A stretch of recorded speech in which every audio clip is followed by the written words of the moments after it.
Right, okay. Let's grab the music. Okay, I am properly back now.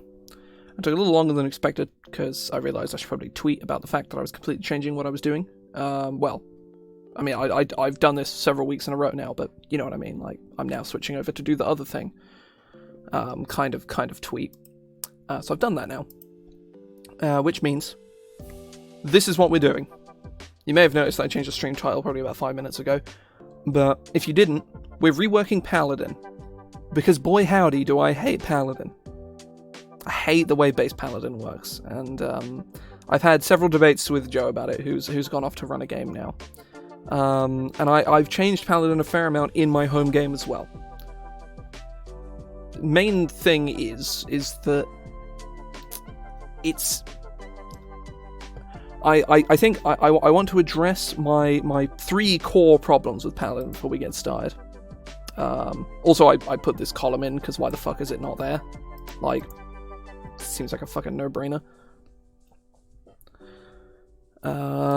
Right, so let's search for core problems. So, core problem number 1 is oath at third. So that's a very easy fix, because we can just give them oaths at first. Very simple. That's what I'm gonna do, is I'm gonna give paladins their paladin oath at first level, and then give them additional features at third. Very simple, I think very effective. Because paladins get their magical powers by taking a special oath. But you don't actually take that oath until you reach third level, after you've already gained Divine Sense, Lay on Hands, and actual spells, all of which are magical powers. So why have you not taken your oath already? That's supposed to be the thing that gives you your magic powers. So take your fucking oath at first level, that's the whole point of being a paladin. So that is number 1. That is number 1, that is probably the most important thing. Number 2 is, so, Lay on Hands, all of it. So, low levels, Lay on Hands is fine. You know, like, you can give somebody, it's basically for ping-ponging people from unconsciousness to consciousness, or at very high levels, just dumping, you know, basically the heal spell into somebody once per day. That's fine, you know, like, it's whatever. Problem is you have to use your whole fucking action to do that, and Paladin is one of the most consistent damage-dealing classes in the whole game, courtesy of all of the damage buff things that they get. So you have to, so as a player, you either have to make the decision to sacrifice all of your damage, which is a lot. Paladins are on par with fighters with the amount of damage that they can put out, and potentially beat fighters. They're probably the best martial class in the game, I would argue. Obviously they're half-casters, but like, Paladin is very much focused on the stabbing people thing. They straight up have a feature that says, yeah, don't cast spells, just spend your slots on this, which we will fucking get to Divine Smite in a minute, because fuck me, I hate Divine Smite. A lot of things I hate, okay, about Paladin. Paladin makes me very angry. So, Lay on Hands, why is it an action? Why do I have to why is it either, you know, the heal spell at very high levels, or just a very cheesy way and very boring way to ping-pong people from 0 hit points to 1. And then the biggest issue is Divine Smite. Because Divine Smite encourages a special kind of gameplay in which you ignore spells. You know, like, one of the main things that you get as a paladin is, you know, you're a dude, you're like a fighter, but you have cleric spells. That's Paladin's entire shtick. Why do you have a feature that specifically tells you to not use them? Because it's just better than basically every other Paladin spell, with very little exception. you have the standouts, like Bless is really good, Aid is good, Warding Bond is good, you know, just like generically pretty good spells that would actually be worth it. But Paladin has the Smite Spells, which are unique, almost exclusively to it. And they're all shit. And also Divine Smite is so much better than them anyway. I could go on for a long time. It's difficult for me to just spout it, just off the top of my head. But basically, these are the core problems I'm looking to solve. This is easy by just doing that. Like, easy peasy. Whatever. Done. Lay on Hands, I kind of have a solution for it. I want to rejig how that solution works. But I think it's ultimately it's not going to be too much of an issue.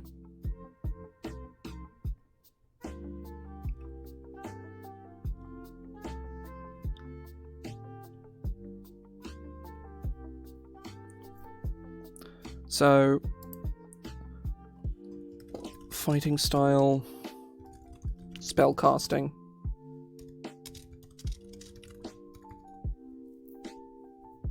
Then at third level, is it fighting style spellcasting or spellcasting then fighting style? And at third level, you get whatever I end up changing. I know what I'm going to change Divine Smite to, actually. I straight up just know what I'm going to do with it. So Divine Smite, comma,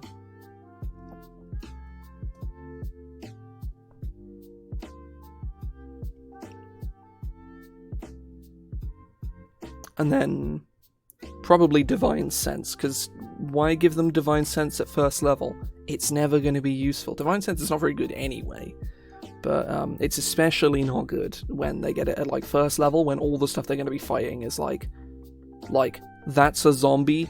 I don't need to use my Divine Sense to tell if it's undead or not, and that all the other types that you can sense with it. You're never going to be fighting them at level 1. And Divine Health can fuck off. I do not. Divine Health is irritating.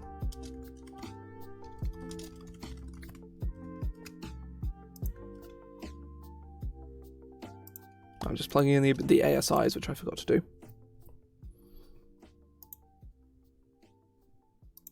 You get an Oath feature. You know what, actually, what we could do? Divine Smite. Oath feature. We could... I'm not entirely... You know, I'm just mostly just going to be toying with the base class today. Deciding exactly what I want to do with everything. And that's going to be simple enough, right? Let's get extra attack. Aura of Protection is obscenely broken. Like, holy shit, Aura of Protection is insanely broken. Like, oh yeah, if you stand within 10 feet of me, you are almost guaranteed to succeed on every saving throw you make. You know, like, if the Paladin has okay stats, it is a minimum, and I mean a minimum of, it's a minimum of, like, +1, but realistically, a Paladin with half-decent stats is, at minimum, going to give you +3 at level 1, or at level 6 even. And a Paladin with good stats could give +4 or +5 by, like, level 12. A Paladin with really good stats, well, then you have, like, +4 at, like, level 8, probably, like, +5 by level 8, probably. Then you got, like, an Orc Paladin or something, or like a Tiefling Paladin that gets, like, 20 strength at level 1. Then it's like, what do you even do at that point? Like actually, what do you do? Obviously, that requires 2 18s, but even so, 2 18s is not the hardest thing in the world to get. So, what other levels do you get Oath features at?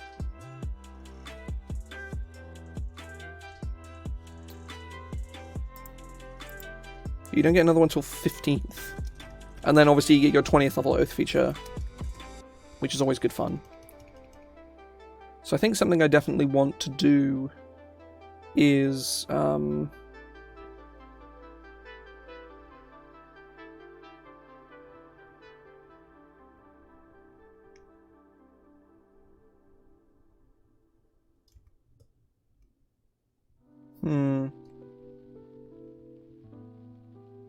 Right, I think I'm gonna steer away from these levels for now, because the main thing I'm just gonna go in straight away and put in Sacred Oath.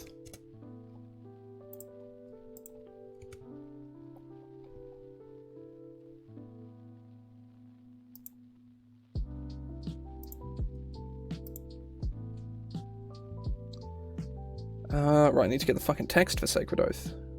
Where is it? Here it is.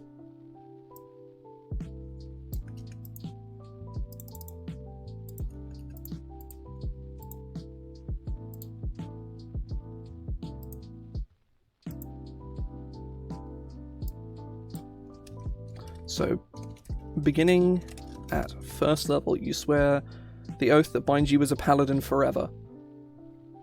This is the flavor text for the 3rd level feature copied directly from the player's handbook. Why do they not get this at level 1? I don't understand. Oh, I'm so confused.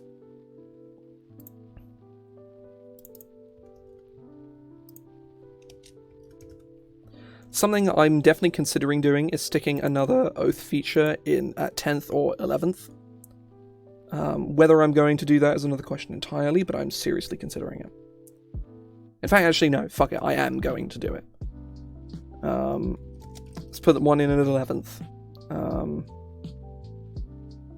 I will decide what I'm doing with Aura of Courage and Aura and Improved Divine Smite when I get there. I will definitely be keeping... I want to keep both of them, because I like both of those abilities. I think they're both very reasonable abilities. I have no desire to remove them, but I think making the oaths unique, making the oaths all their own thing, I think is exceedingly important.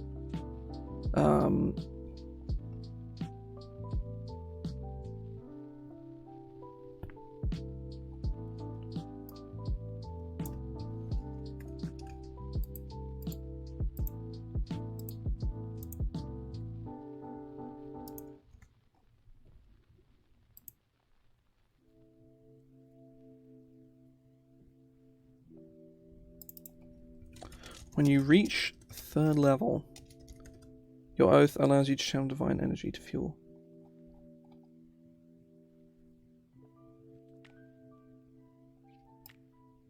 I mean, realistically, this can be channel divinity, right? So another thing, sort of a major problem with Paladin, is that all of the Paladin's channel divinities, they get 2 options at level 3. And every single one of the subclasses fills one of 3 categories. Both of them are awful, or one of them is insanely broken and one of them is useless, and the 3rd one is both of them are insanely broken. And I don't think, like, there's probably a couple where 1 or 2 of the options are just kind of okay, but generally speaking, it is obscenely powerful. Or they're either obscenely good or obscenely bad.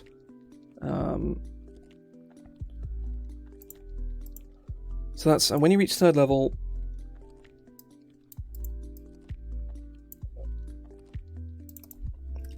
You can channel divine energy to fuel magical effects. Each channel divinity option, you gain 2 channel divinity options determined by your choice of Paladin Oath.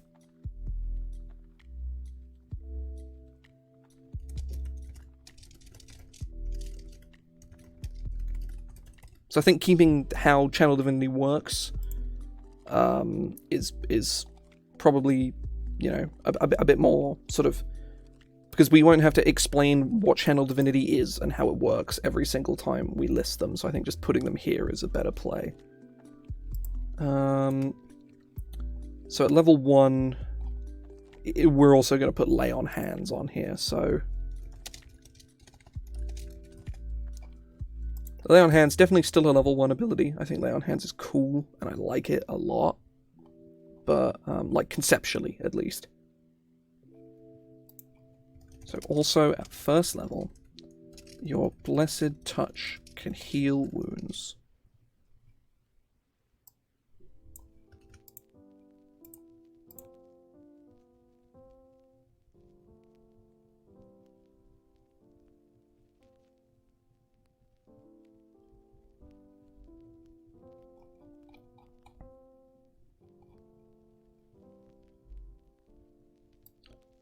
A pool of healing power that replenishes when you take a long rest.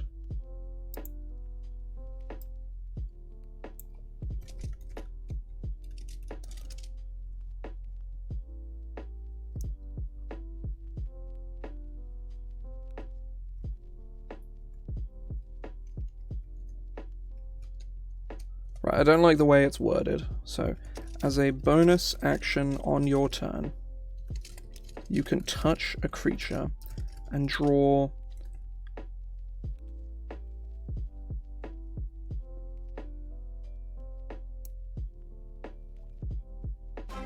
Jesus Christ, you scared the shit out of me. Every time it's too loud. Oh god, okay. So thank you very much for the raid, Kitty. That is very cash money of you. Jesus fuck, let me turn that fucking... Every time, I need to turn it the fuck down. God. Jesus. Twitch events, alert. Yeah, it's alerts. Oh, I'm not fucking logged in on Streamlabs. Fuck's sake. I can't do it now. Oh. Okay. I say, welcome in, everyone. I'm doing Paladin reworks. I do a lot of D&D homebrew stuff. That's more or less what I do. Yes, please, actually, because there's a very high chance I will just forget otherwise. But yeah, say,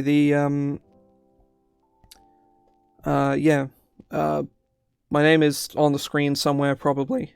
I have no idea what people are looking at. You can join the raid. The fuck. Oh, fuck me. This fucking sentence is challenging to say.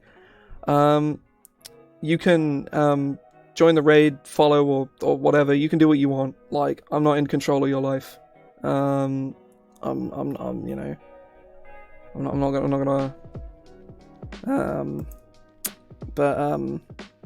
I say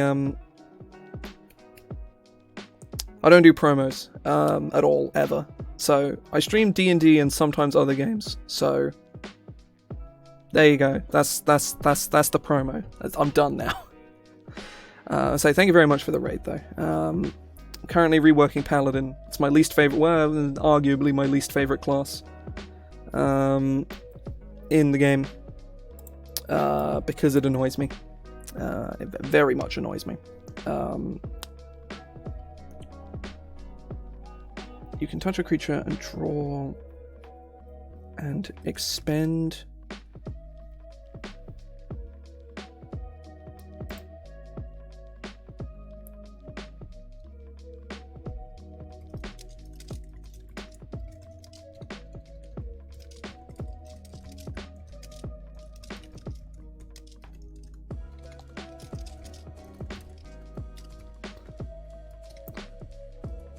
You have a pool of healing power with hit points as shown in the Lay on Hands pool column of the Paladin table.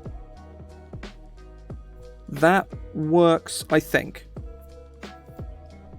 As a bonus action your turn, you can touch a creature and expend hit points from the pool. Form the pool from the pool. Up to... I've done some minor stuff to Paladin before. I've done like some little bits and pieces to it, but this is like a full. Like, for instance, you now get your Sacred Oath at first level as opposed to third, because, as mentioned previously, the whole point of Paladin is that you gain your powers from your magical oath that you take. Yet you don't actually take your magical oath until you are already a third level Paladin and have a bunch of magic powers already, which doesn't make any fucking sense and is also really stupid anyway. So. So that's one of the major changes. Especially action turn, you can touch a creature and expend hit points from the pool up to an amount equal to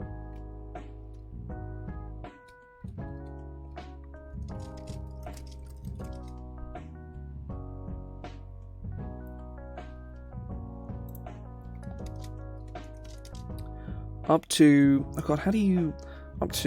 your Paladin level plus your charisma modifier, or the amount remaining in the pool, whichever is lower.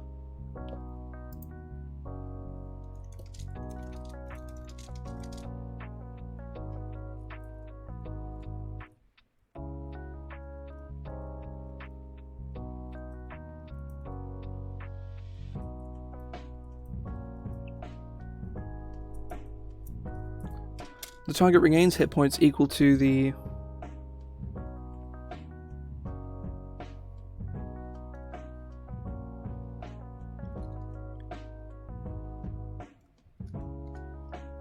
Right, as a bonus action in turn, you can touch a creature and expend hit points from the pool up from your pool from the pool up to your paladin level plus your charisma modifier, or the amount remaining in your pool, whichever is lower.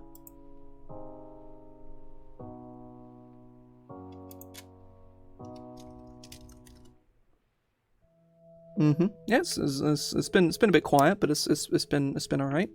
Streamed some Pokemon earlier on. I stopped probably about 20 minutes ago or so. Oh, well, yeah, about 20 minutes ago. You can spend any amount of hit points any amount of hit points from the pool up to your paladin level, or store an amount of hit points. An amount of hit points from the pool up to your paladin level plus your charisma modifier, or the amount remaining in the pool, whichever is lower. I think that's fine. I think that works. I'll have to have Joe take a second look at this later on to make sure the wording is right, because when you're working with like exterior hit point pools or whatever, with a number of hit points as shown in the lay on hands pool column of the paladin table.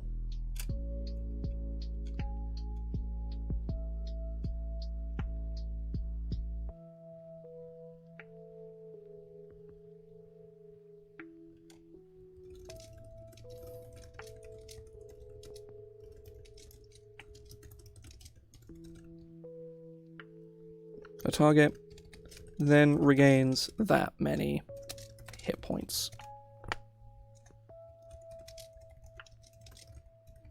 Your pool is replenished. Your pool is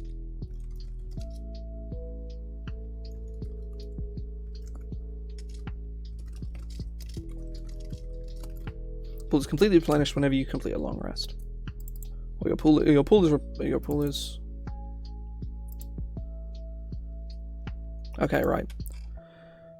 So the main thing here at the moment is that paladins already have the ability to, for those of you who are unawares and do not play D&D 5th edition, first of all, I would recommend you do, it's very good.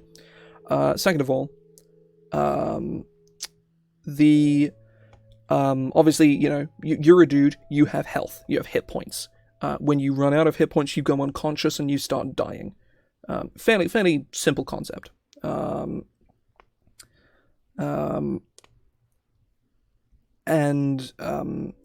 I got fucking train of thought. But you have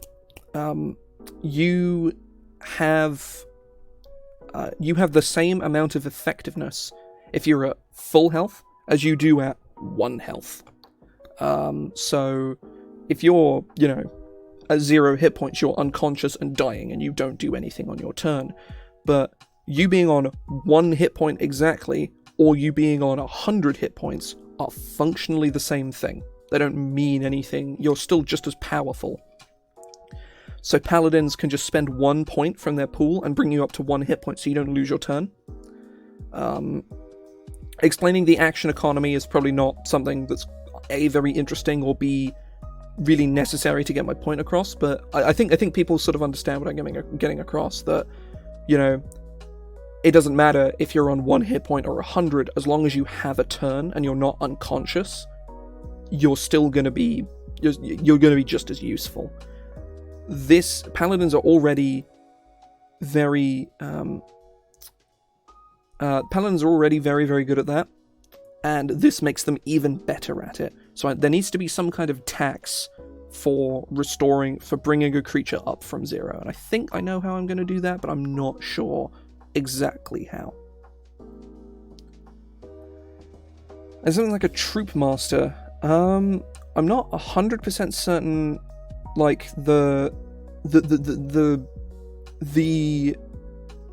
I guess the way that the classes work in 5th edition aren't so much like jobs. Depending on what kind of flavor you would want out of, like, a Troop Master, I'm not entirely sure what that would specifically entail, but I would wager that the pre-existing Bard subclasses would probably be able to fill that niche fairly effectively. Like College of Valor, maybe, or College of Eloquence, or College of Glamour, or something, could probably fill the niche of, like, if you want, like, a dazzling performer, Troop Master kind of situation, College of Glamour will get you covered.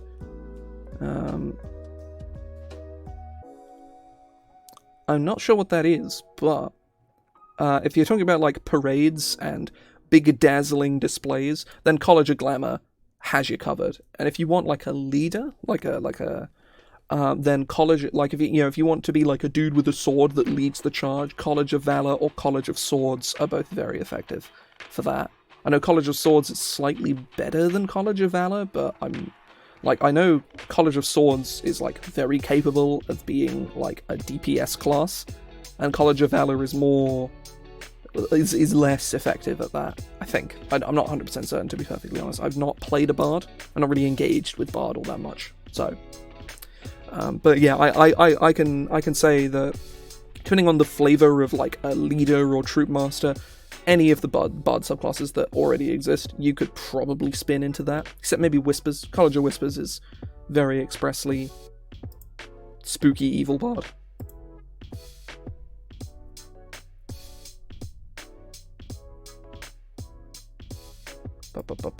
I will Google it now and find out what it is.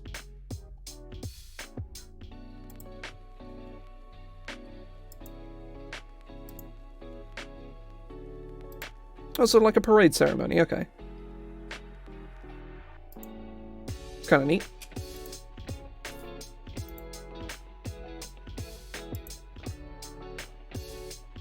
Right. Should you target a... Should you target a creature with 0 hit points?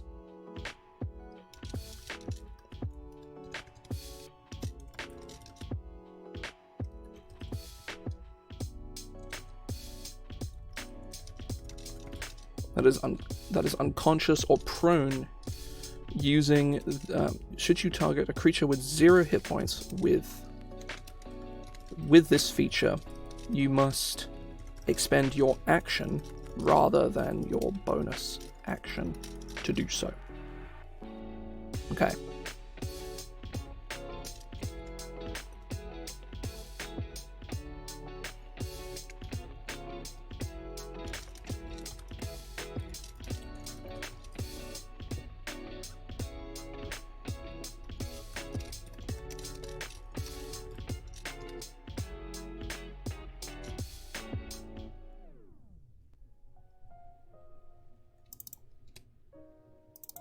Then, if the target is prone, you may pull it to its feet. No action required. Or,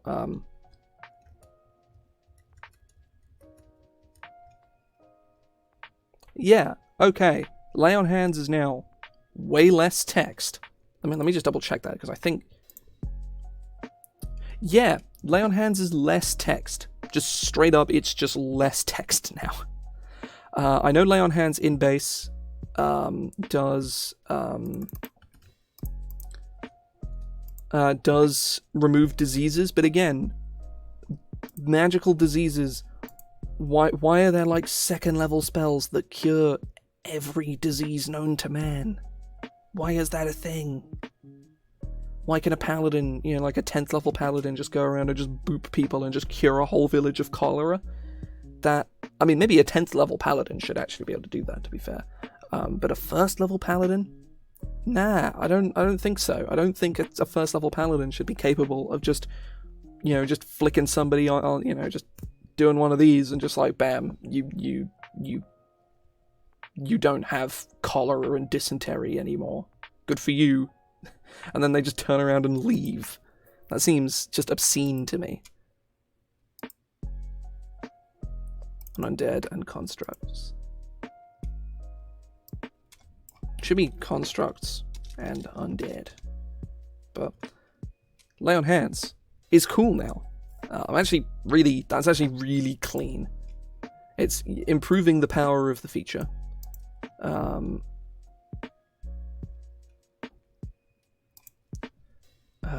So when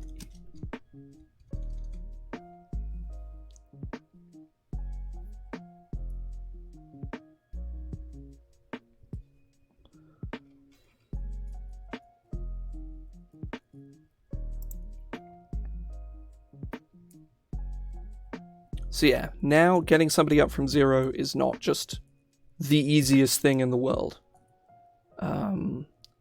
This does kind of like eliminate your ability to... I suppose at higher levels, you could just get the ability to just like slap somebody and say, I spend my whole pool and give them 80 hit points. I think that's okay too. I think that's cool. I like that. That's genuinely a really interesting ability that I think we could give them at like 10th level or something. And honestly, I think I may do that. Like improved and lay on hands, and I will do that right now.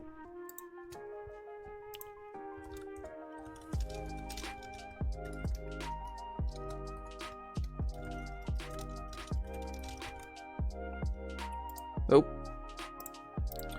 Being at 10th level, your healing touch is empowered with the ability... Oh.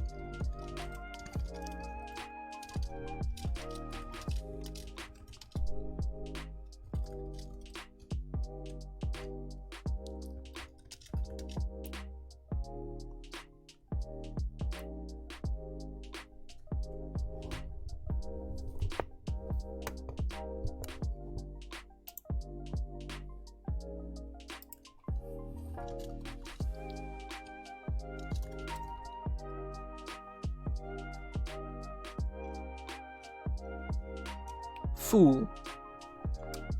You may use your action to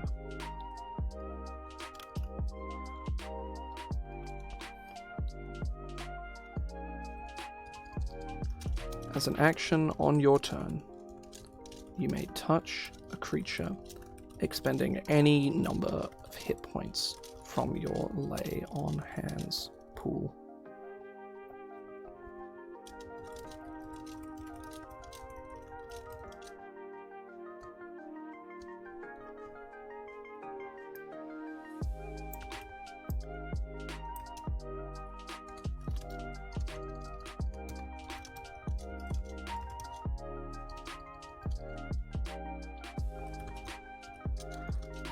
Once you've expended hit points from your lay on hands pool in this way,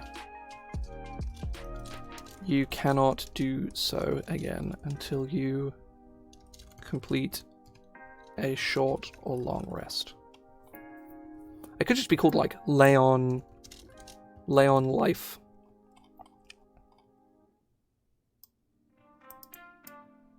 I think that's probably the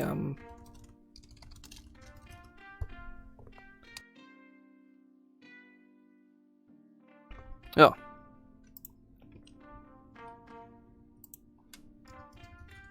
Additionally,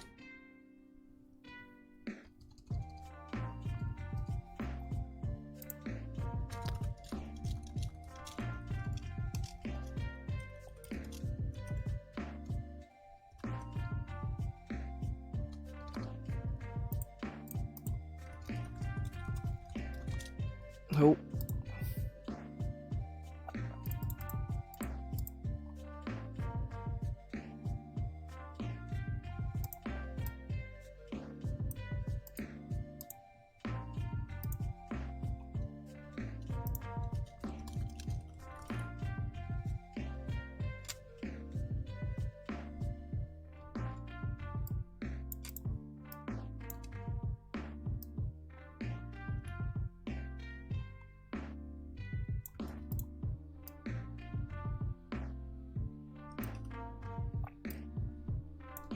5 hit points from your land hands pool to cure the target of 1 disease or neutralize 1 poison affecting it.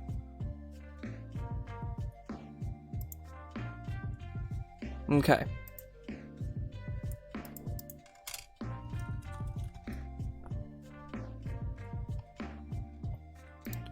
Should probably be more expensive. Should be 10 hit points, like, realistically.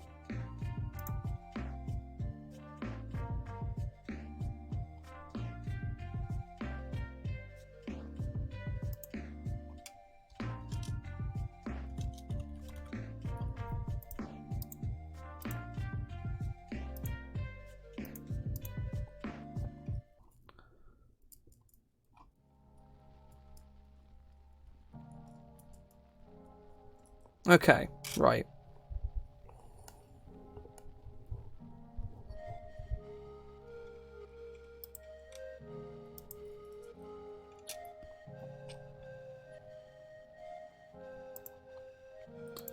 Right, let's look at second level. So, immediately, we're looking at fighting styles.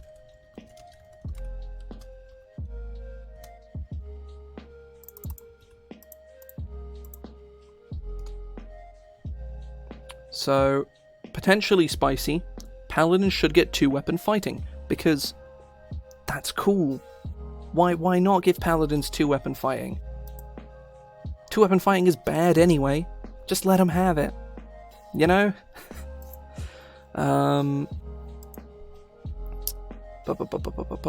Right, so we got... Oh, shit. I'm not tabbed in. I started typing and some random shit started happening. So defense, you know, standard stuff. Defense gives you armor, or gives you AC even. Then we got like dueling. It's very simple as well. Dueling is very, very good at low levels, but once you crest sort of like 6th or 7th level, it stops being relevant, really.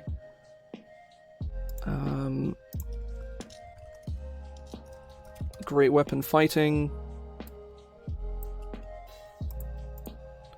Great weapon fighting is very good.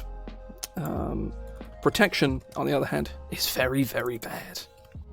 Little hot tip for everybody: never take protection. It's fucking useless. It is completely fucking useless. Never take it. Never ever take it.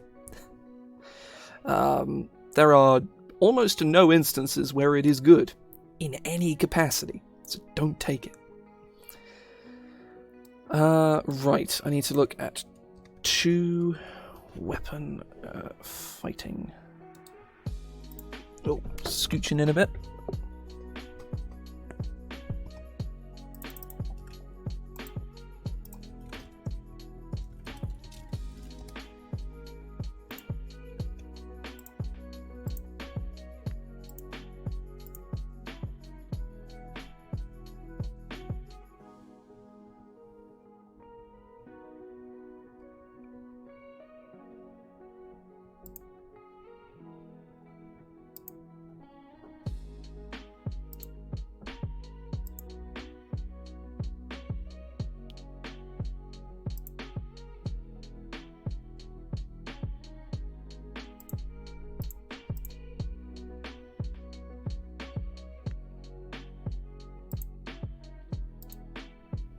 Right, so 2-weapon fighting, simple.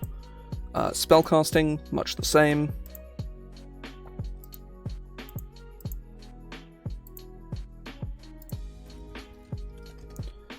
So I will copy it across for the sake of like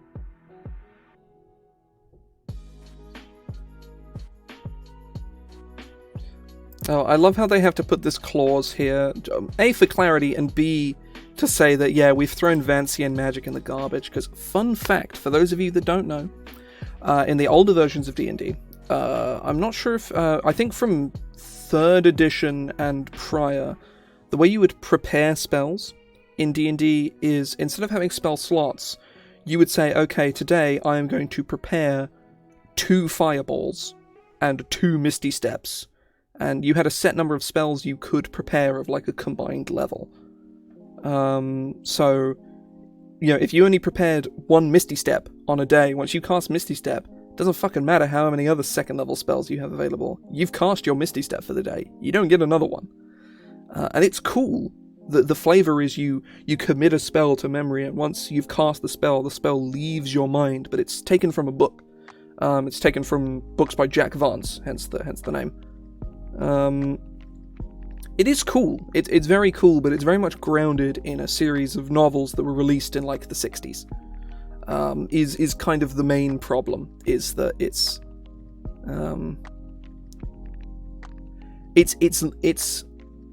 less about the components. Obviously, if it were the components, that would make total sense, but it is like the spell is in your mind, and when you cast the spell leaves your memory, is the flavor that it's meant to represent from those books, which is very strange.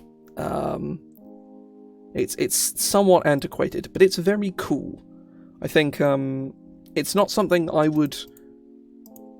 Like, it's not something that would turn me away from playing something like 3.5, because believe you me, there are plenty of things that already turn me away from 3.5, and Vancian Magic is far from one of them. It's cool and quirky. I don't particularly like it, but I don't hate it either. It's not something I wouldn't want to see.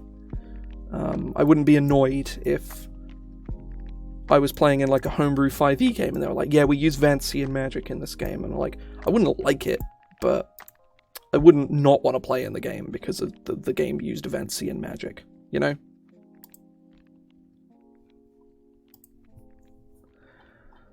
Right, 3rd level is Divine Smite and Channel Divinity. I might do it the other way around and have Channel Divinity show up first and then Divine, because Channel Divinity is...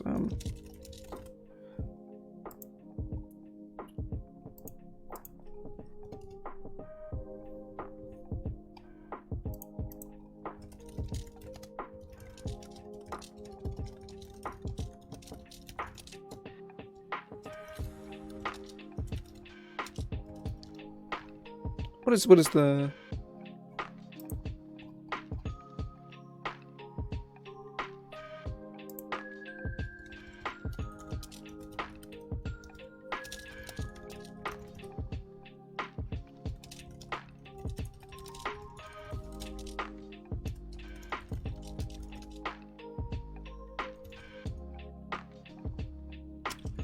Whenever you hit a creature with a weapon attack, you can expend a...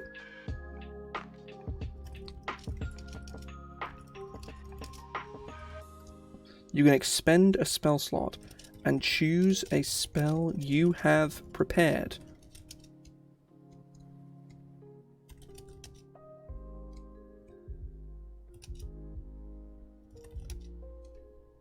Let me read.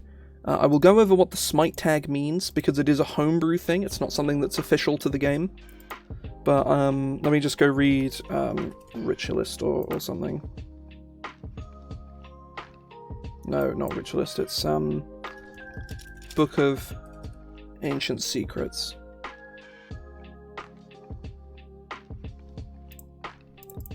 Choose a spell you have prepared with the Smite tag of a level equal to the expended spell slot.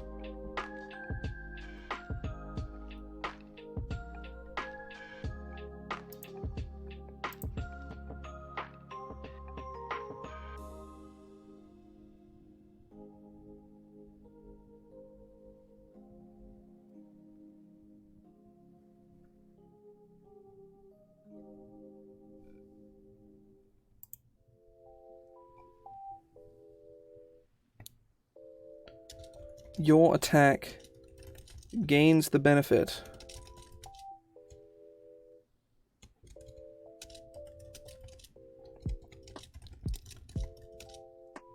you cast that spell as a part of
I say, we're getting close.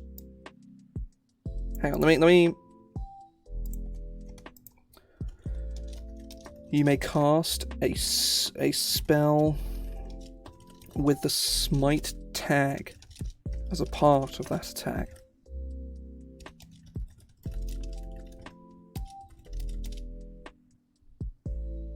Affecting the target with the spell.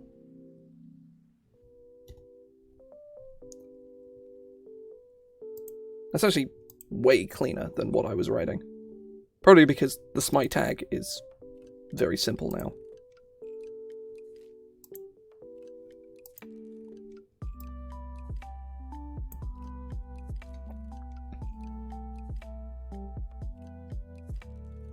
So, for reference, let me just grab the rules for Smite Spells real quick.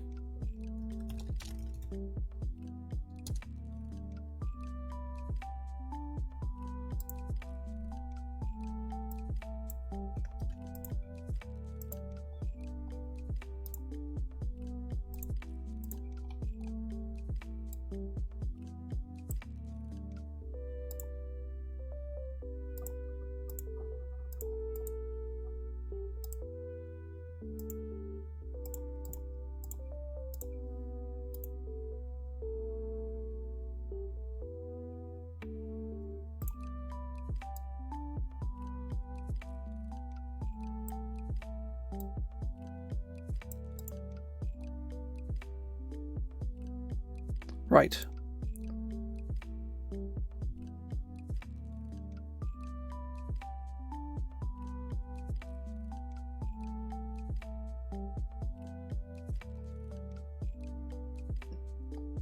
So there we go. That is these are what smites are. Basically, I went in and I edited all of the old smite spells. It's like Searing Smite, Wrathful Smite, and some other spells that are less obviously smite spells, like Ensnaring Strike and Hail of Thorns, and basically gave them this tag and removed the concentration from most of them. Because they are really bad spells, because they're all concentration and take a bonus action, and this is sort of a simple buff. Oh yeah, sure thing, Livy. I'll say thanks for sticking around. I'll say I'll probably be going until 6, half 6, 7 o'clock. Somewhere in that hour range is where I will be stopping. I'm not sure how far I'm going to get, how much I'm going to do. I may get all the way up to the subclass and start working on like Oath of the Ancients or something like that, but we'll see. But I'm really happy with this version of Divine Smite. I think this version of it is much more healthy for the game than the version that currently exists, where you spend a spell slot and just add free damage, and because they're in base, the Smite spells are obscenely bad, but they're all really cool. Like, a lot of them are really, really cool. It's just they're all fucking shit. They're all really shit. There's like a couple decent ones, but none of them are worth it. Is the main problem.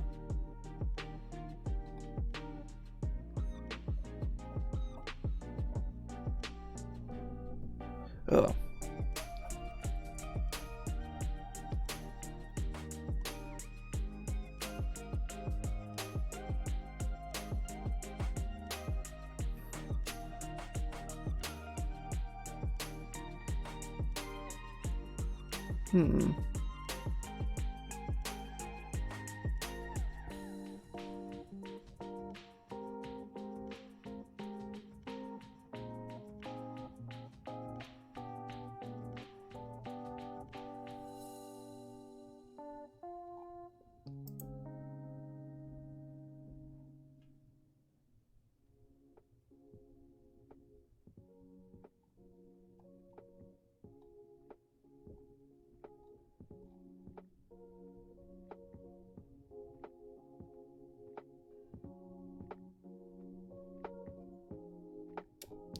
Okay, right, I'm just scrolling.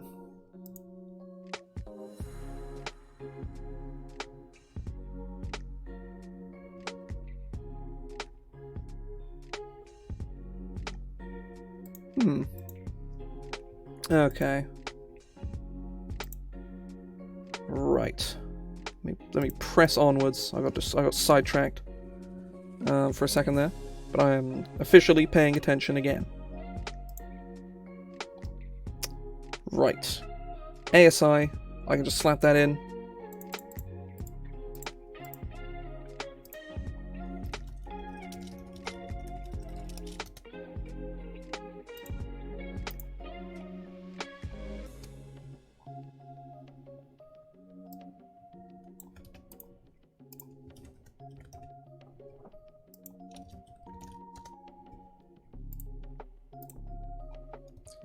And what was the other thing? Right. Divine Sense.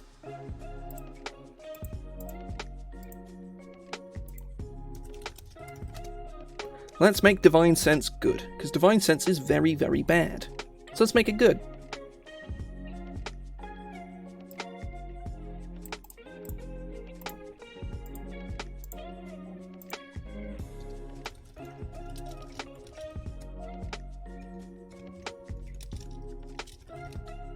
The presence of strong evil registers sense like a noxious odor. Powerful good rings like heavenly music in your ears. As an action, you can open your awareness to detect such force. Until the end of your next turn, you know the location of any celestial fiend or undead within 60 feet of you that is not behind total cover. You know the type, but not its identity.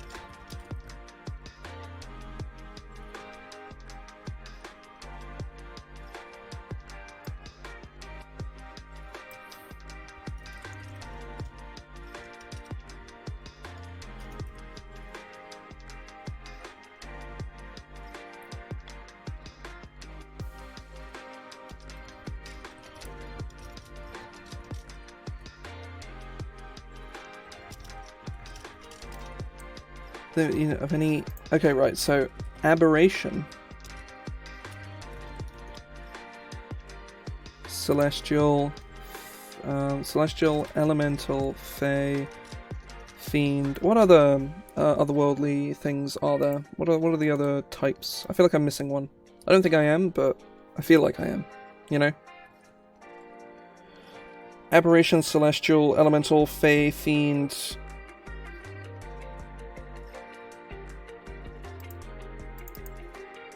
Of any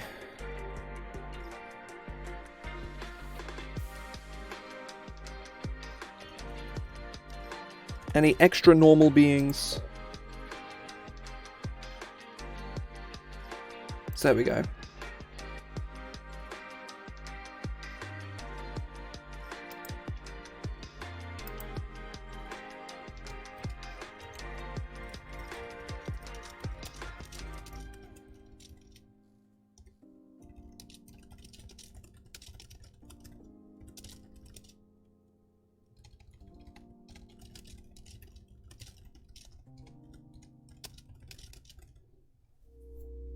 To gaze into the heart.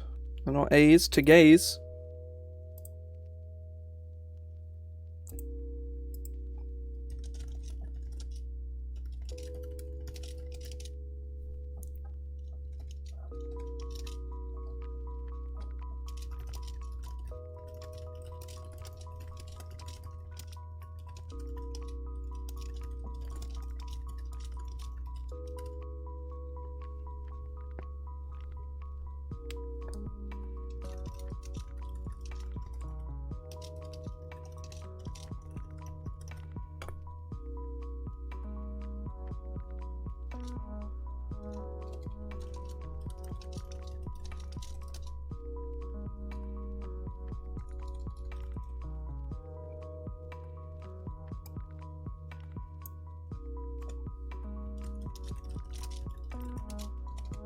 target's alignment, as well as its creature types and tags, unless it makes a charisma saving throw against your spell save, against your Paladin spell save DC and succeeds. You know if a creature... I need to go read Zone of Truth. It's probably what I'm looking for here, is Zone of Truth.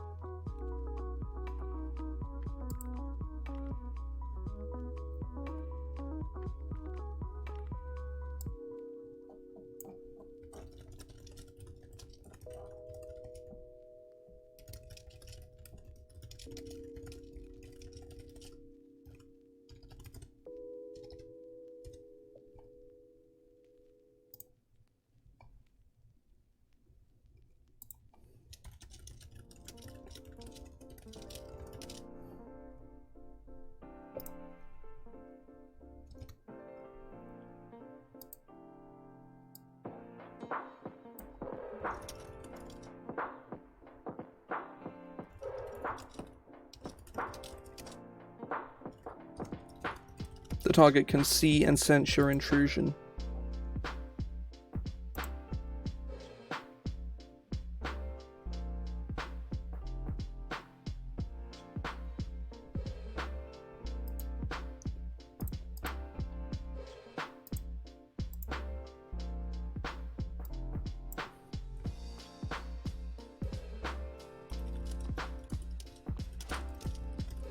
Use either effect of this feature a number of times equal to a charisma modifier, gaining all expensive uses whenever you complete a long rest. So you can either be like, whoom, I want to sense, is there weird shit around me? Or you stare at one dude in particular and go, yeah, this guy's a fiend shape changer. Obviously, if they are a fiend shape changer, then, you know.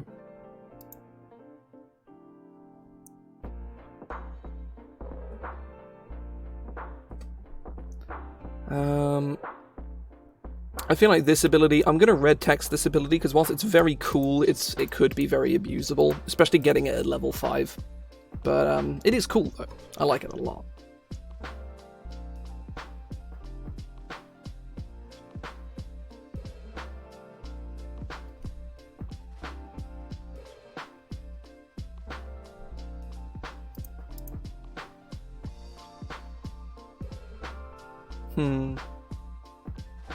Right. So up to 5th level, we're moving on to 6th now for Aura of Protection, which is I would argue, another problem ability.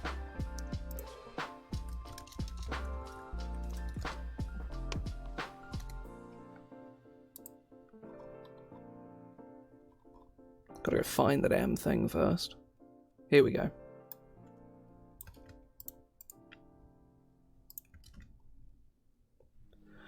So starting at 6th level, whenever you or a friendly creature within 10 feet of you must make a saving throw, the creature gains a bonus to the saving throw equal to your charisma mod. You must be conscious to grant this bonus. I think conscious is probably a bit much. You stop conveying this benefit if you are in...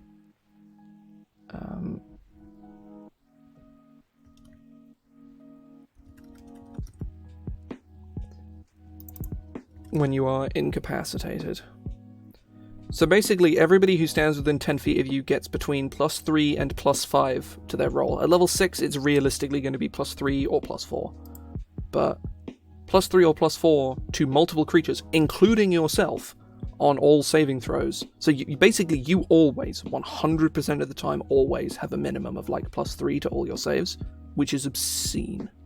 It's absolutely obscene. I really, really hate this ability, and just how it's just like raw numbers.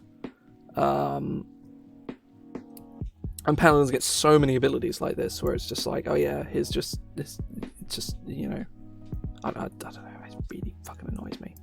Equal to half your charisma modifier. Minimum of +1. So half your charisma mod is like, if you have really good stats at level 6, everybody around you gets +2 to saves, which is still amazingly good. It's just not completely fucking game-changing either. Like, it doesn't just, like, change the fucking world. There's a half your charisma modifier. You stop conveying this benefit when you're incapacitated. Yeah. I think that's probably okay, is you exude an aura of strength. An aura. You exude a holy aura that shields your allies from harm.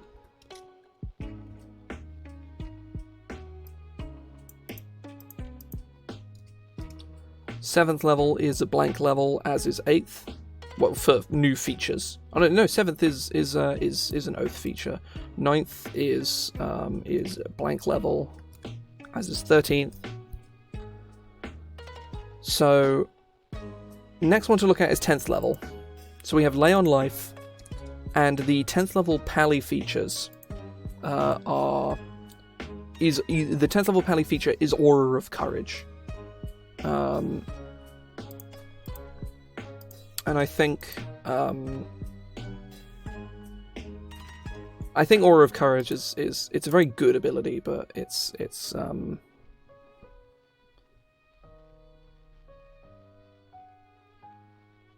think it's Aura of Courage.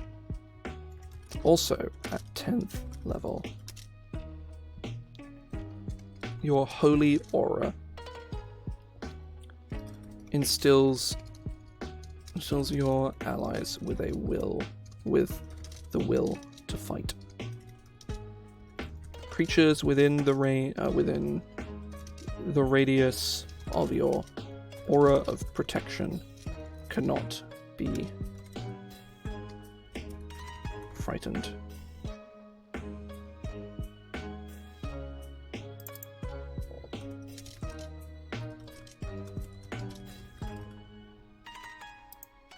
Of your aura of protection cannot become frightened.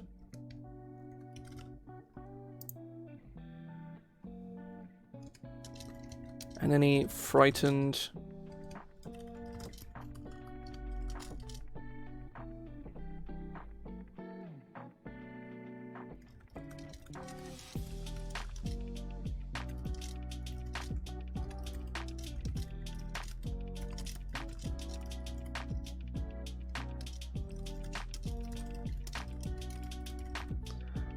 simple, effective, still very strong, and not quite as blanket.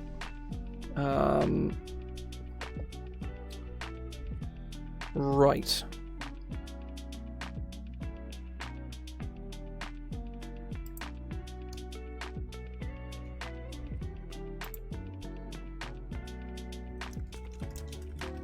Improved Divine Smite. I think that's fine. You scroll up to here.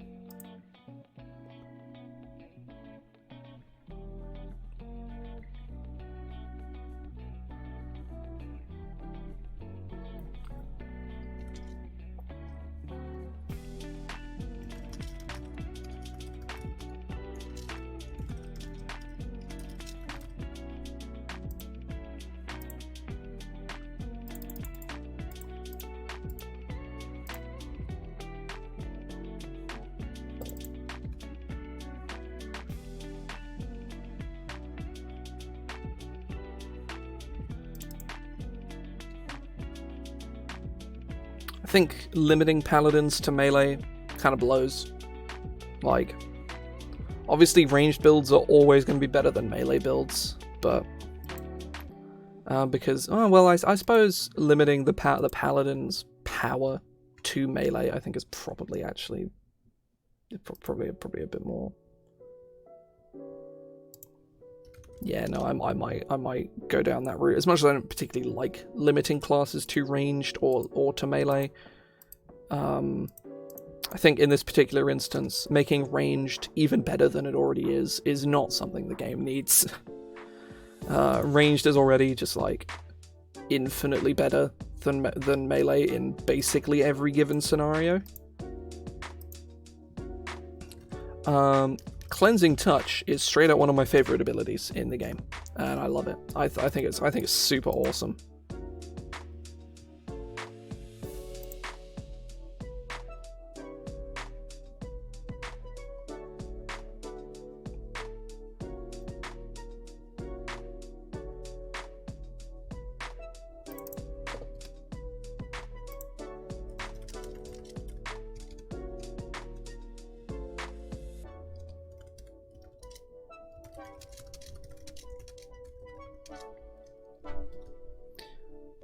Your touch slays the magic of foes. You can use your action to end one spell on yourself or one willing creature that you touch.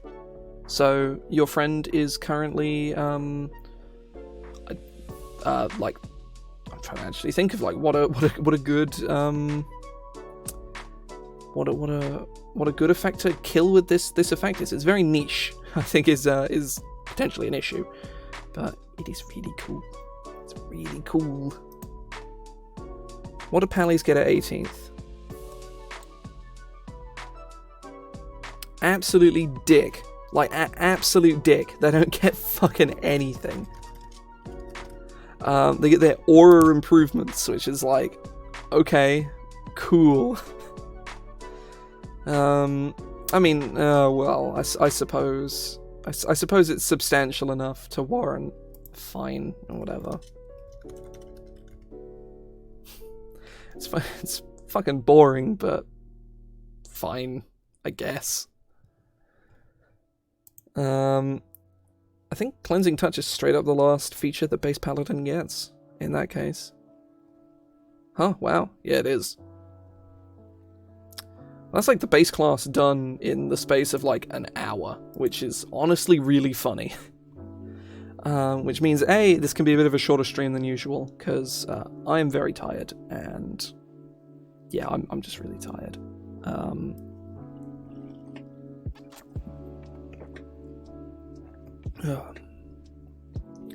But I'm not going to stop right now. I want to start to make a little bit of a dent in the subclasses, but I'm liking what we've got so far. We've really kind of like this is a bunch of like very small, fiddly little fixes.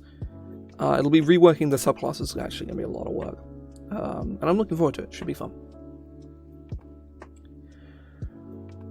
Okay. This will certainly be easier than the monk rework, which is like a total fundamental, let's completely change what this class is and does. Well, it wasn't quite that much, but it was like, yeah, let's strip away all the bullshit and add in like 2 entirely new mechanics to the class. Which was good fun. I've very much enjoyed it. It was great. Right.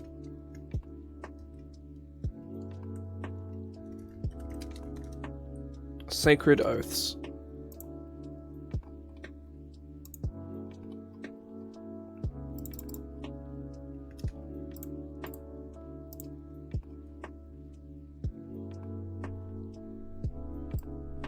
Oh yeah, this is one of the few instances in the game where they use he or she instead of they. I know it's a relic of older editions for whatever reason. And obviously in the original draft of the book, they used he or she and then went back and combed it out for the sake of space, and also, what's the point? Just use they. It's like, it's less words and better for the people for the people that it applies to. Or nicer, I guess, is what, you know what I mean.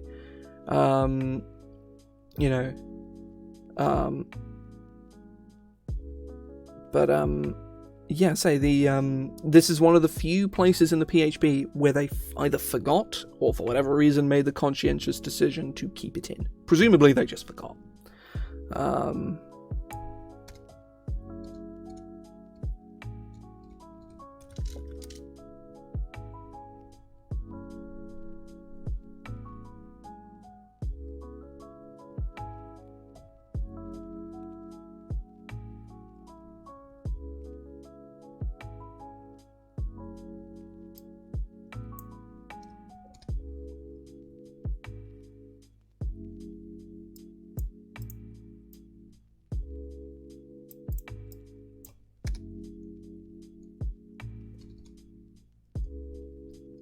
Right, I don't like all this flavor text. It's fucking stupid trying to justify giving paladins their oath at 3rd level.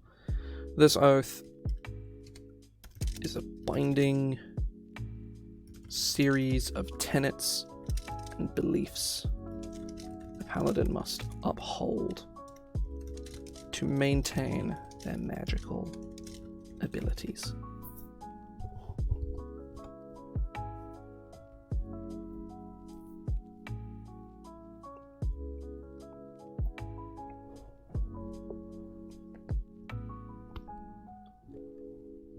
No.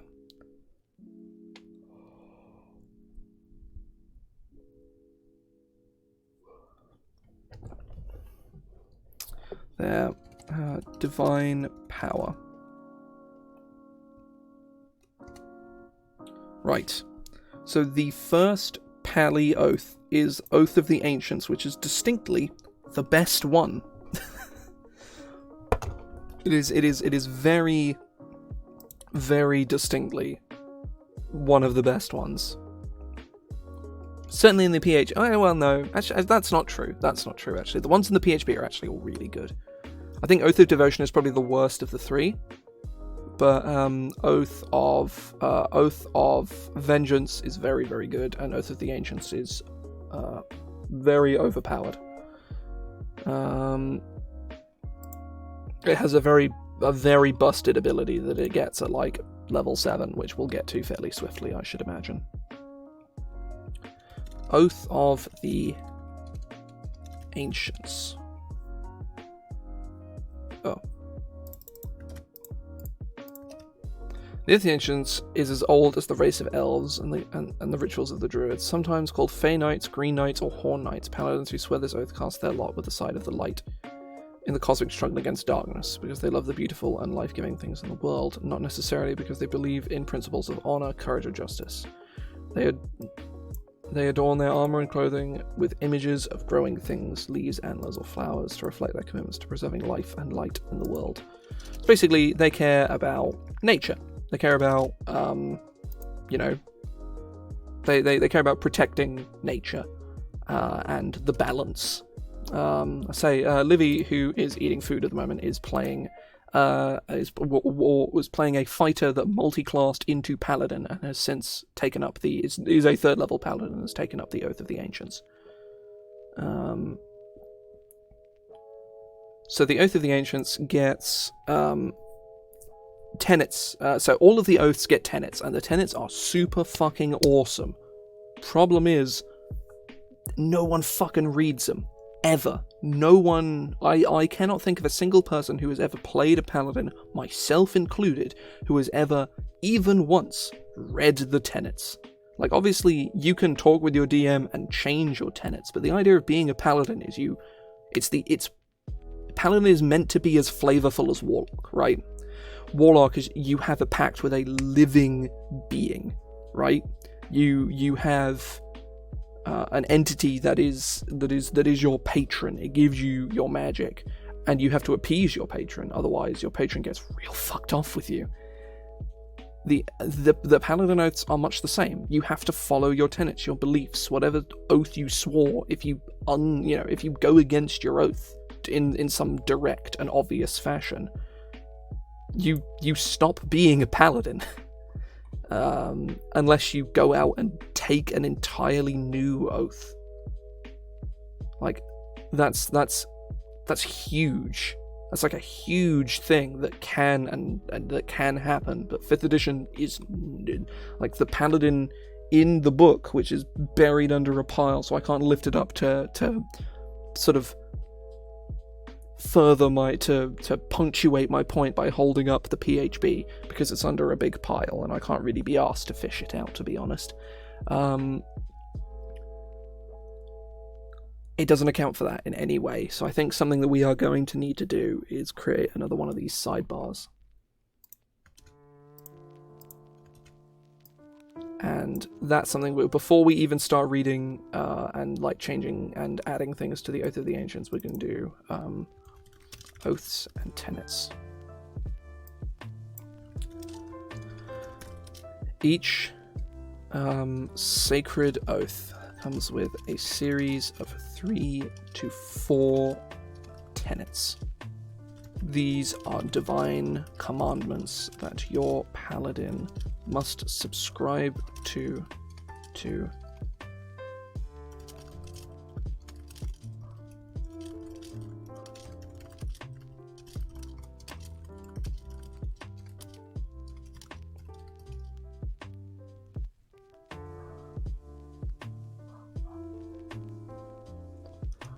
from not just the act of taking their oath, but their conviction in upholding its values.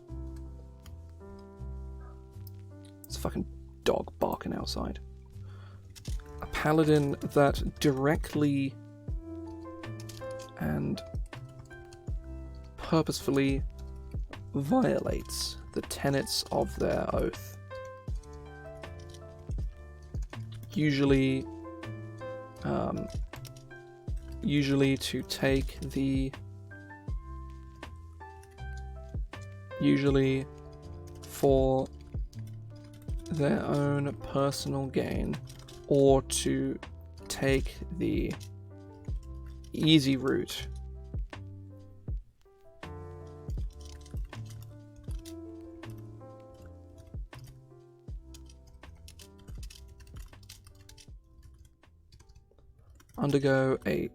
may undergo an oath crisis in which they temporarily lose all benefits provided by their sacred oath.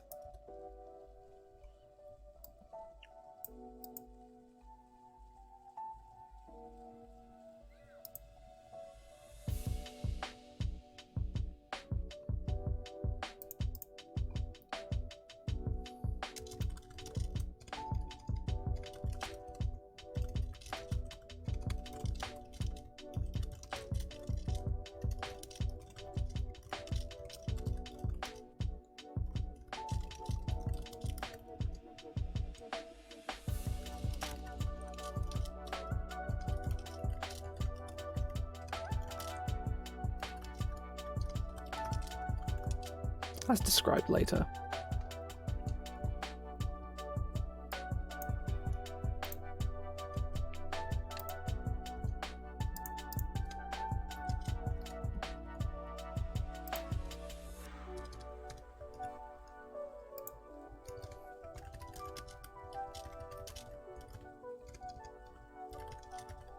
Can always atone, usually through acts of humility, self-sacrifice, or a powerful display of faith in their oath, upon which they may be restored to their original powers.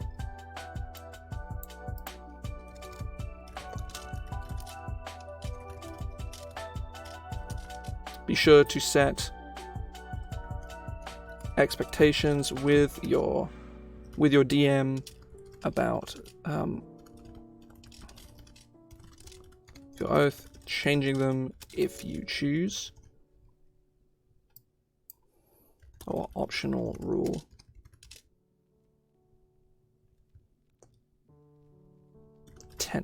Oath violations. Before playing a paladin, be sure to set expectations with your DM about the tenets of your oath, changing them if you choose, and how you may handle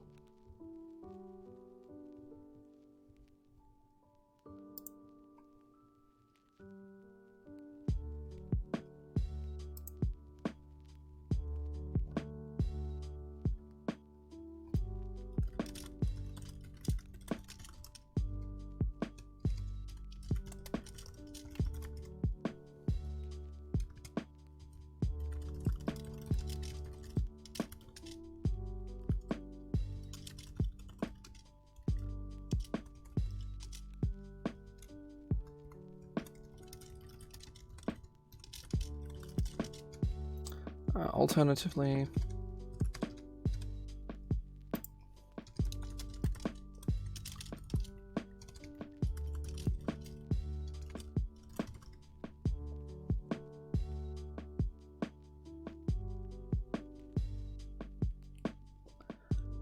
whilst a lot of like players and GMs may never want to use these kinds of rules, I sure as hell would. If I was running like traditional high fantasy, I'm also going to pull this down now because it's just pitch black out there.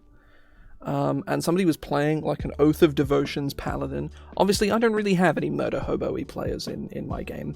I don't any sort of like problem players from my game have been excised in one manner or another. But obviously, one of these days, I'm actually going to release this. This is going to go out somewhere.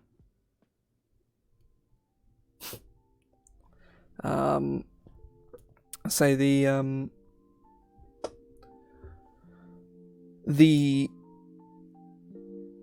going to release this at some stage, and I want to introduce to 5th edition GMs who may not have played older editions where this kind of ruling here, I think it's like 1st and 2nd and probably 3rd as well, or 3rd and 3.5, where this was just straight up like a rule. It was like hard ironclad. If you break it once, that's it. You're done until you atone.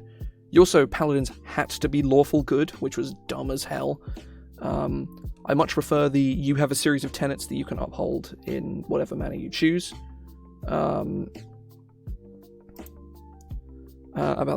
the tenets of your oath, changes if you choose, and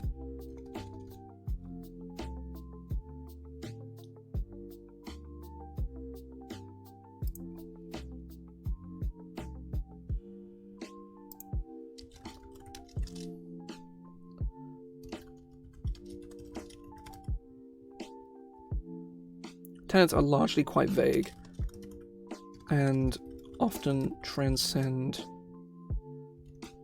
alignment, and often are largely quite vague and often transcend alignment. However, this is a long sidebar, but it being a massive sidebar should like factor in.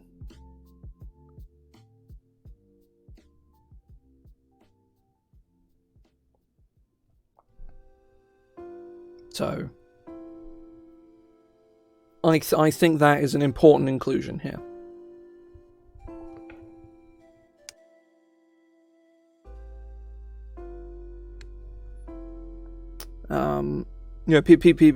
Obviously, a shitty DM can easily abuse this. But, if you have a shitty DM, you stop playing in their game. Like, obviously talk to them first if they do something out of line, but like if your DM is shit, stop playing in their game. The rule is bad D&D is worse than no D&D, and that is always true. Like, it doesn't matter how little you get to play, how much you enjoy the game, any of that. Shit D&D is worse than no D&D. Not to mention, it's real fucking easy to go find a group these days. Real fucking easy. There's forums everywhere, Discord communities. The game is really accessible. All of the core rules are free. Like you can just start a game with your friends. There are 1,000,001 ways to play this fucking game. And you've got no excuse to stick with a shitty group. Especially if you've, made your grievances with them known in a mature fashion, obviously, just tell them they're all a bunch of cunts. I mean, if they are a bunch of cunts, then by all means, just tell them they're a bunch of cunts and then leave. Like, if that's really what you want to do, then by all means, go right the fuck ahead. But, if you want to try and salvage the game and enjoy it, maybe don't do that. It's probably not a great idea. But, you know what I mean. It's, yeah. So just like,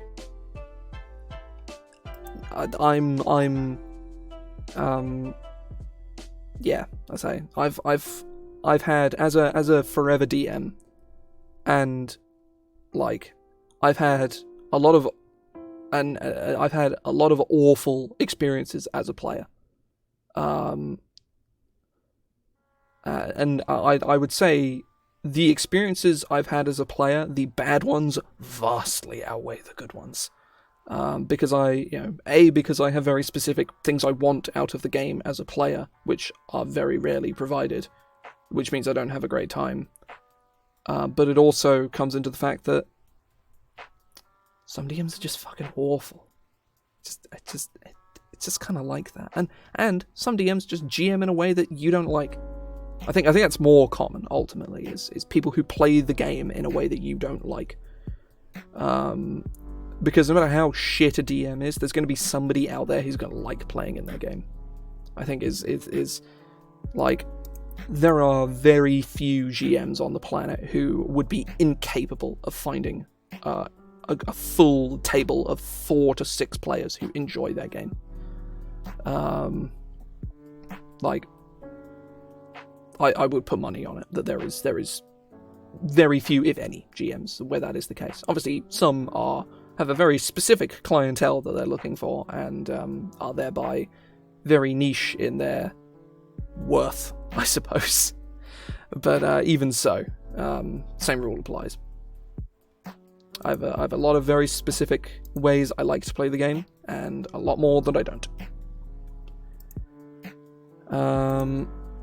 But either way, we're going to carry on and actually look at the Oath of the Ancients, even.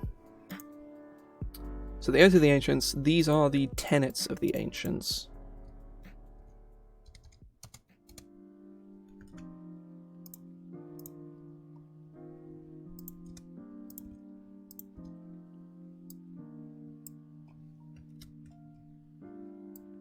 So it's all about light. It's kindle the light.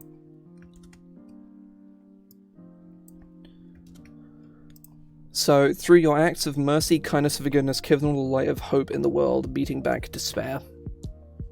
So how would you break this oath? Is by purposefully, going out of your way to not show mercy, to not forgive someone for a slight, to remove some kind of hope.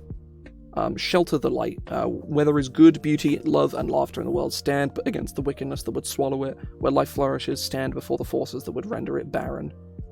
So, you doing the opposite of this, in any capacity, is violating this. Preserve your own light. Delight in song and laughter, in beauty and art. If you allow the light to die in your own heart, you can't preserve it in the world. So this one here, I think, is amazing. To violate this oath would be awesome, because with these rules you now have a predestined potential path for your character to, especially with what I'm highlighting, that is an incredible source of character development that is effortlessly at your disposal there. Because basically, if your faith in humanity dies, so do your magic powers. If you're this is kind of, I'm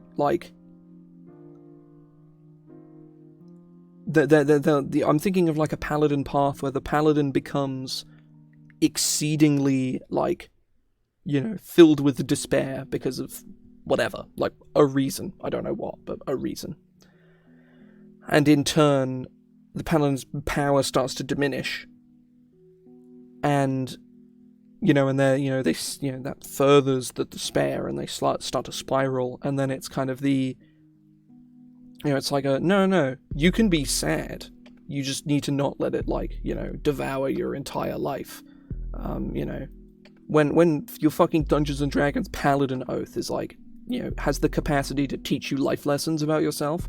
If your DM is really good and you know how to characterize a character, then the game you're playing is really good.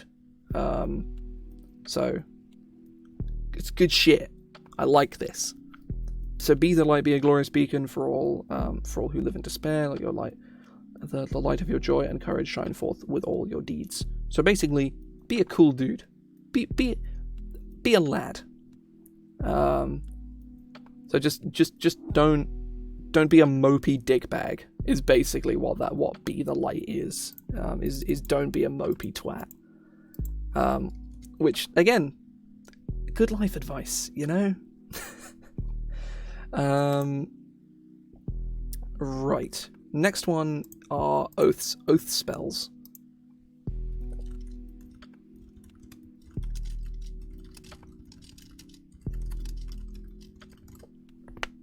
Oh. Jesus fuck, my back hurts so much. So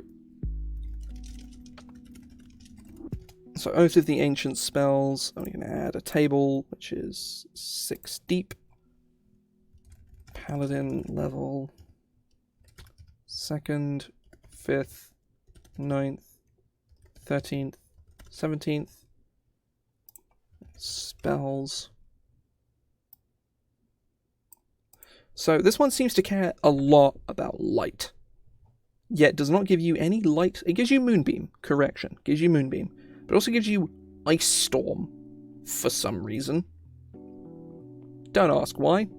Gives you fucking Ice Storm, though, I guess. Gives you Stone Skin, which I think I can understand.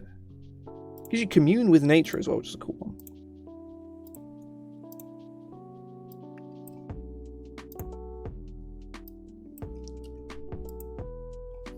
So, Ensnaring Strike, 100% giving him that, because that's fucking awesome.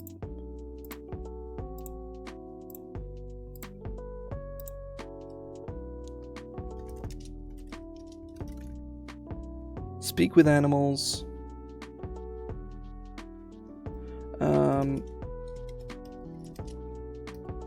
Moonbeam. Misty Step. Plant growth, protection from energy. Ice Storm is a no-no, I think. But Stone Skin I like. And then we got Commune with, with Nature. And Tree Stride, I like those as well. I'm not a fan of Ice Storm. I wanna cut that. I wanna change that to something else. So we're looking at a 4th level spell that is probably something to do with light.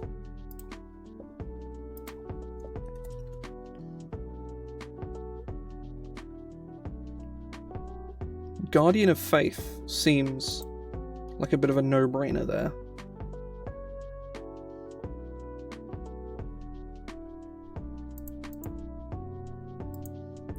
Could put one of my own spells on here as well, to be fair.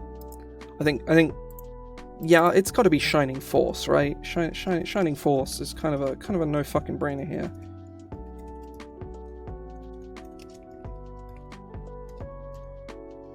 So yeah, basically Shining Force is you just like explode with light in a big area around you. Like you don't explode, like actually explode, but you know, a big, you know, flash of light comes out from you, does a bunch of radiant damage. It's a cool spell. It got buffed a little bit in the rework that I finished on Wednesday, I think. So now we need a 1st level ability, because none of we basically need a 1st level ability, a 10th level ability. I think, is it 10th or is it 11th? I think it's 11th actually. Yes, it's 11th.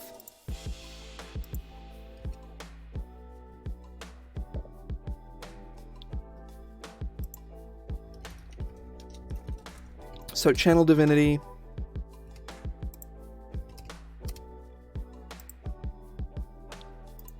Then we can look at, and then it's a 7th. Then it's an 11th.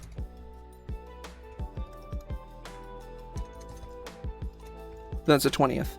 So the stuff that's predetermined for us is these.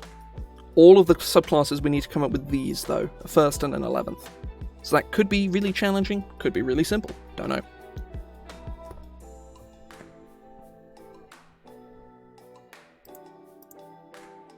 So Channel Divinity.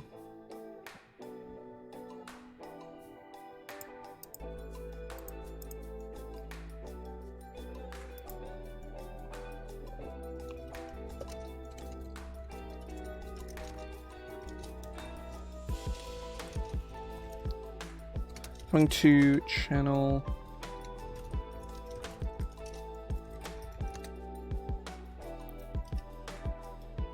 So you get Nature's Wrath, which I know is really, just really bad. It's really shit.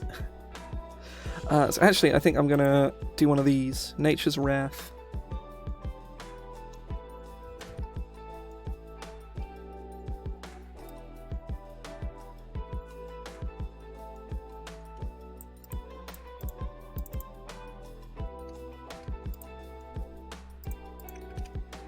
You can use your turn ability to invoke primal forces to ensnare a foe. As an action, you can cause spectral vines to spring up and reach for a creature within 10 feet of you can see. The target must succeed on a strength or dexterity saving throw, its choice, or be restrained. While restrained in this way.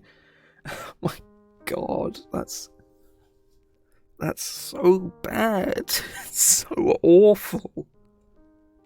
Right, I'm gonna do something spicy here.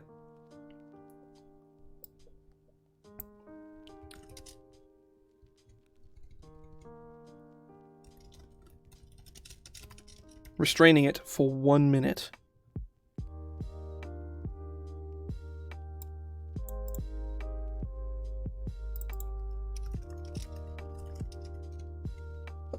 There's a strength saving throw at the start of each of its turns. On a success, it frees itself and the vines vanish.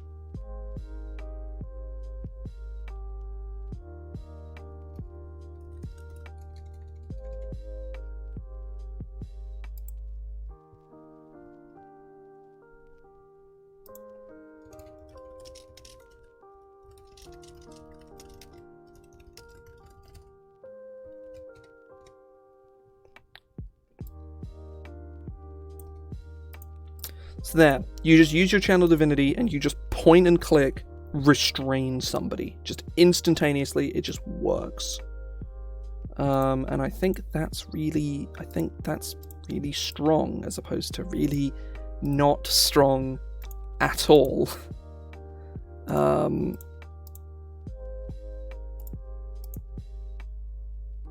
So I'm color me a fan.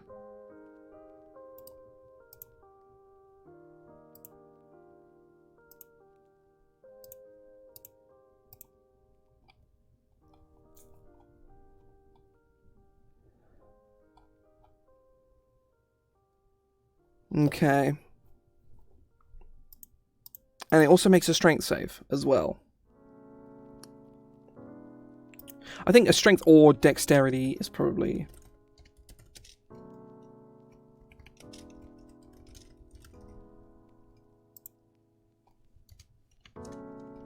And then the other one is Turn the Faithless. Now this one is Turn Undead, except it works on Fae and Fiends. Yeah, like, this one's fine. This is the example where it's one of the outliers, where one of them is, like, situational but okay, and the other one is just awful. So now, this one is actually really kind of good. It restrains somebody guaranteed until at the very least until the start of their next turn. Which, depending on how the initiative works out, it could be kind of eh. But if the creature has pretty piss poor, strength and dex, it'll probably fail to save at least once. But yeah, I like this. I like these. I like these a lot. Now, at 7th level, there is Aura of Warding, which is maybe the most ludicrous ability on the planet. It is absolutely obscene.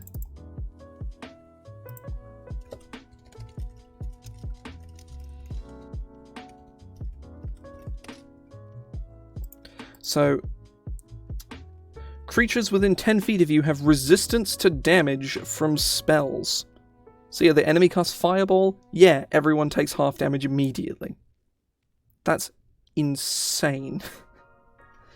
So yeah, that's getting changed. Resistance to damage from spells is absolutely ridiculous. beginning at 7th level. Let me look at Aura of Courage and the way I've worded that.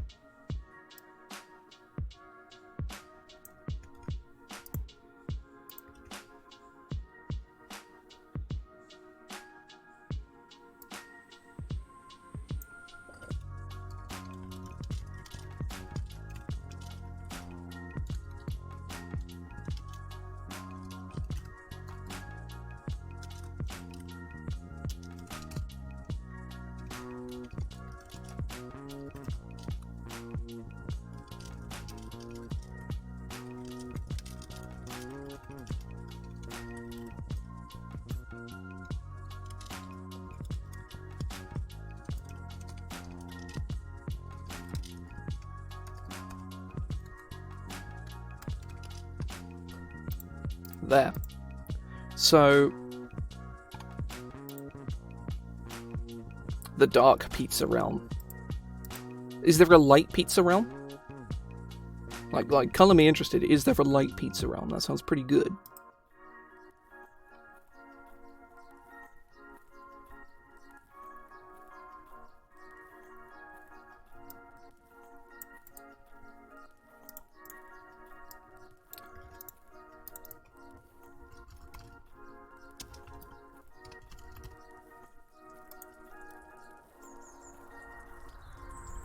That's fair, that's fair.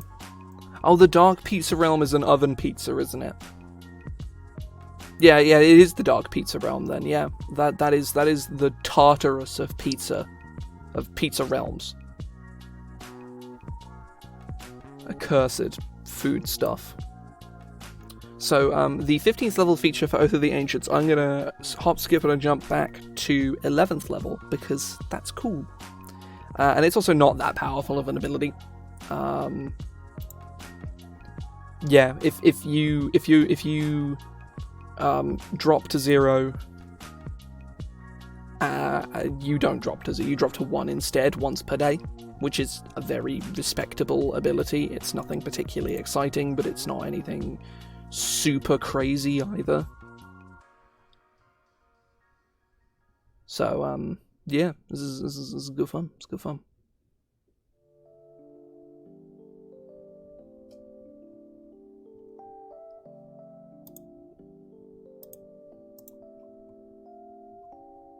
So we need a 15th level ability, and then there is the 20th level ability, which is Elder Champion.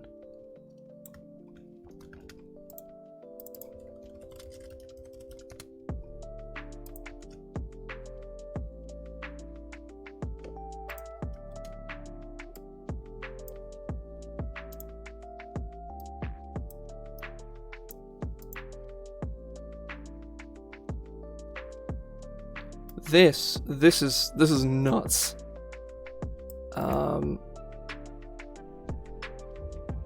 Wow. Yeah, this is really good. Huh. Wow. That is... Yeah, that's... Yeah. This ability doesn't need changing. It's really, really good. All the Paladin oaths, they get, a special super transformation. They go Super Saiyan at level 20 once per day for a minute. And it's cool. It's good fun. So I need a first level ability for Oath of the Ancients.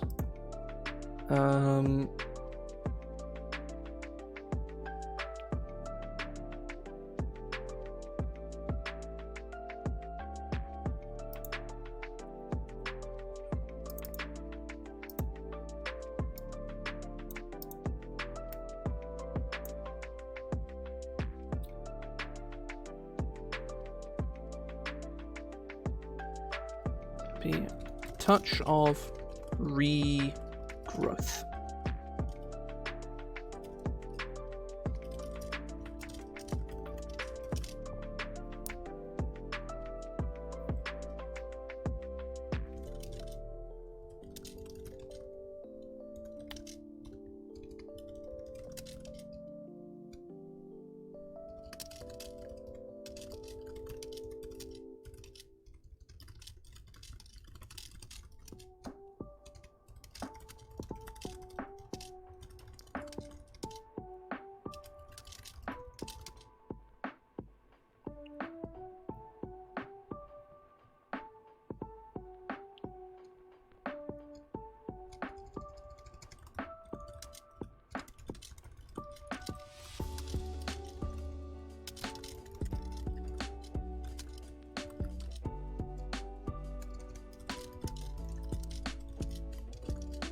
Gains any excess healing as temporary hit points.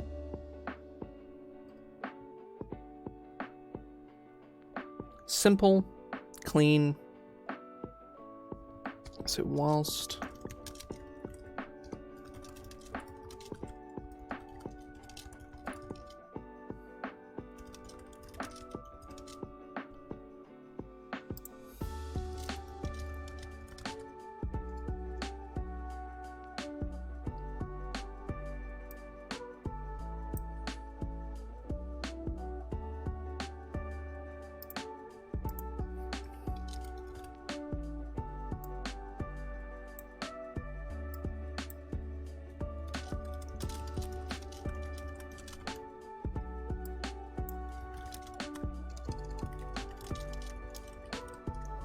Gains resistance to all damage.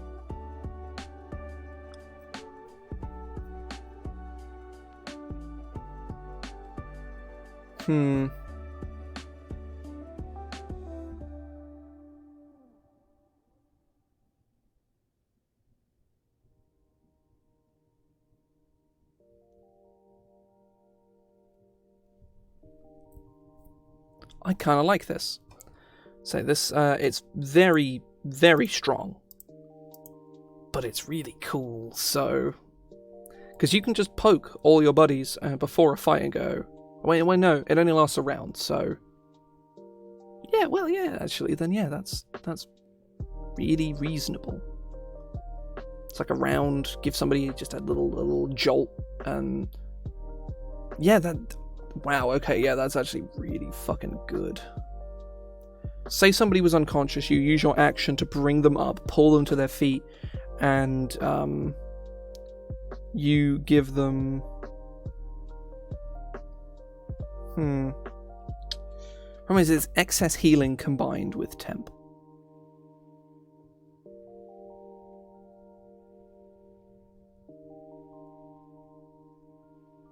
Yeah, no, I say this, this doesn't particularly work, actually. I'm gonna red text all of this and come back to it, because it's weird. I'm just gonna put, like, it doesn't work in the way that I want it to. But either way, I think it is 20 to 7, and I need to go eat. So, yeah, I think I'm probably gonna call it there for today. I've had a pleasant afternoon. So, thank you very much for the raid, Kitty, if you're still here, and for those of you who came with the raid and stuck around. But yeah, I'm going to see if there's anyone I can raid. There is not, never mind, so I won't raid anybody. Either way, I am going to head off now. If anybody wants to, you know, drop a follow or a sub or a whatever, feel free to. I have a... Hang on, let me post some fucking links to my garbage. I have a Twitter, and I have a bunch of products on the guild that for D&D. If you play enough D&D and want to add more shit, there's some stuff on there. A couple bits and pieces like are free, so you can get like the Inquisitor, for instance. That's free. But yeah, I say. Regardless, thank you very much for sticking around. I will be back to do some more of this tomorrow evening, most likely. But yeah, see ya.